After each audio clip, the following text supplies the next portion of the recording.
मेरा नाम डॉक्टर सत्यभूषण है, मैं NCERT में कार्यरत हूँ। सर NCERT की बात करें, हम खुद NCERT स्टूडेंट्स हैं, मैंने खुद NCERT से क्या डिफरेंट लगता है NCERT अदर सिलेबस?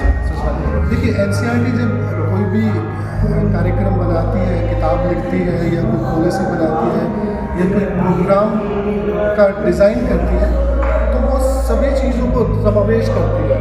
पूरी समावेशी जो फिलॉसफी है उसको लेके काम करती है और वो सिर्फ किसी एक पर्टिकुलर किसी एरिया में हो ऐसा नहीं करती।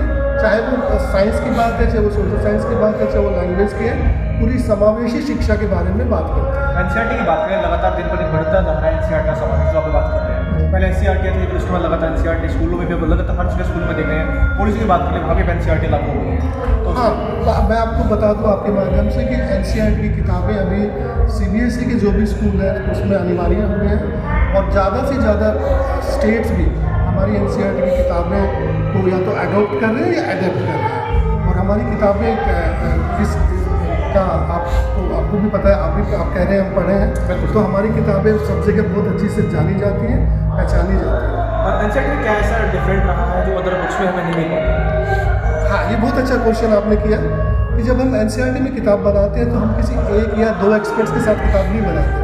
हम पूरे एक्सपर्ट्स जैसे उसमें यूनिवर्सिटी के प्रोफेसर्स भी होते हैं, कॉलेज के प्रोफेसर्स भी होते हैं, स्कूल के टीचर भी होते हैं, NGO से भी लोग होते हैं, बहुत सारे लोगों का एक समागम होता है, बहुत सारे एक्सपर्ट्स होते हैं और सारी चीज़ों को बहुत ही बारीकी से देखा जाता है। और जैसा मैंने कहा कि पूरी चीज़ों को समावेश करके हर बच्चे के लिए उसमें सब कुछ होता है, चाहे वो बच्चा शहर का है, चाहे वो गांव का है, चाहे वो किसी ट्राइबल एरिया का है। आज वर्ल्ड स्कूल में एनुअल डे में पहुँचे हैं, तो क्या कहना है बच्चों को?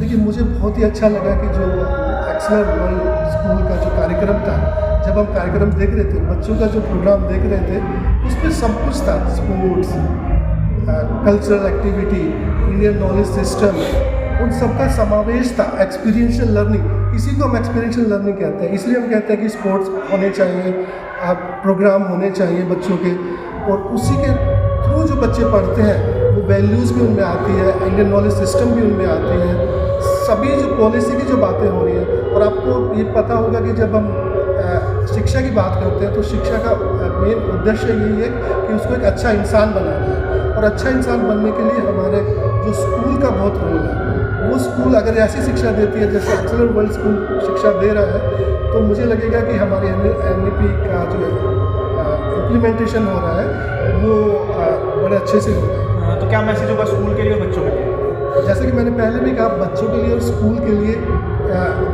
और पेरेंट्स के लिए भी मैं ऐड करूँगा कि जो जैसे हमने कहा कि इंडियन नॉलेज सिस्टम को, मैं ये नहीं कह रहा कि इंग्लिश नहीं सिखाओ, इंग्लिश भी बहुत ज़रूरी है, हिंदी भी बहुत ज़रूरी है, और जैसा अभी एक वक्ता ने बोला भी था इस प्रोग्राम में कि दूसरी भाषा भी जो इंडियन लैंग्वेज है उसको भी सिखाना ज़रूरी है। और पेरेंट्स से मैं खासकर बात कहना चाहूँगा कि वो अपनी घर में भी इंडियन नॉलेज सिस्टम के बारे में बात करें।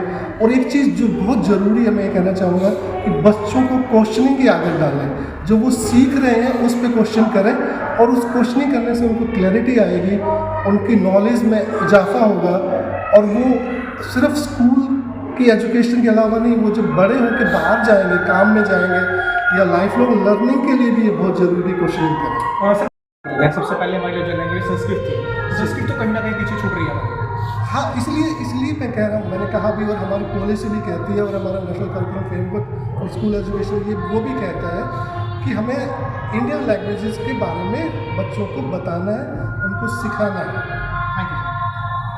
इस माहौल में युवा जो है वो भागीदारी अपनी अदा कर रहे हैं। आज देश के युवा 1 लाख से ज़्यादा स्टार्टअप्स ऑलरेडी चालू कर चुके हैं। चाइना से ज़्यादा हम स्टार्टअप्स में रेट ऑफ ग्रोथ है।